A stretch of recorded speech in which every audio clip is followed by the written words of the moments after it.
Alors ici, on est dans une agence de service à la personne qui s'appelle Jour de Printemps, qui a tout juste un an d'activité et qui est spécialisée dans tous les services à domicile dits de confort, puisque nous avons l'agrément simple pour réaliser toutes les prestations d'aide à la famille. Ménage, repassage, bricolage, tout ce qui se finit par âge.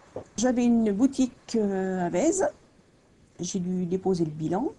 Alors, je me suis retrouvée sans emploi. Et puis, à l'aide d'une amie, j'ai poussé la porte. J'y croyais pas parce que je me suis dit, déjà, j'avais pas le moral. Et puis, je me suis dit, bon, faire des ménages. Et puis, de fil en aiguille, ben, j'en ai fait un petit peu plus.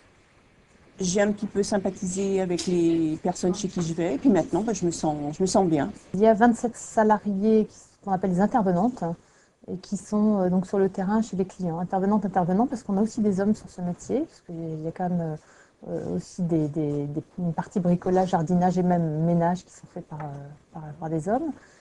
Et on a surtout 2 personnes qui sont là à plein temps pour l'encadrement. La principale difficulté, c'est d'amener sur ce métier des personnes qui n'auraient pas imaginé faire ce métier-là auparavant.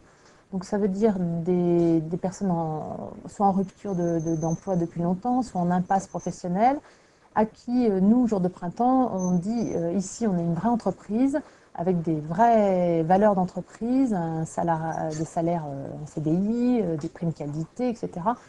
Et l'idée, c'est de leur dire, vous n'êtes pas ni femme de ménage, ni repasseuse, ni garde d'enfants, vous travaillez pour Jour de Printemps, qui est une vraie entreprise. Et dans ce cadre-là, on vous mandate sur des missions. On a beaucoup travaillé avec la NPE de Vez, d'ailleurs, qui a été formidable. On a mis en place ce qu'on appelle des méthodes de recrutement par simulation, donc ça s'appelle les MRS, ce qui veut dire qu'en fait, on fait venir un maximum de demandeurs d'emploi sur une petite réunion et nous, on va leur expliquer, jour de printemps, on vient avec un PowerPoint, on leur explique ce métier, comment on le voit. Ces personnes-là, après, adhèrent ou n'adhèrent pas, mais au moins, on peut peut-être les fédérer autour d'une image euh, qui, pour nous, représente le métier de service à la personne. Il faut que nos clients, on leur explique aussi que ces personnes-là, elles n'ont jamais rêvé de faire du ménage. Donc, elles sont arrivées sur ce métier-là un peu par dépit.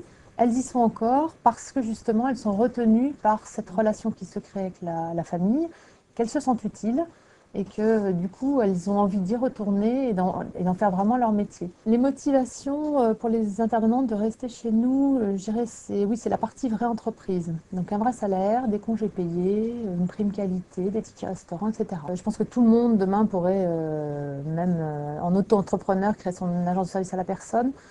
Néanmoins, je pense qu'il faut réellement des qualités, enfin je ne dis pas ça pour moi, mais managériales et organisationnelles. Enfin, c'est une vraie entreprise avec des vrais salariés, des vrais enjeux, des clients et une rentabilité. Et je pense qu'il ne faut pas se leurrer sur ce métier.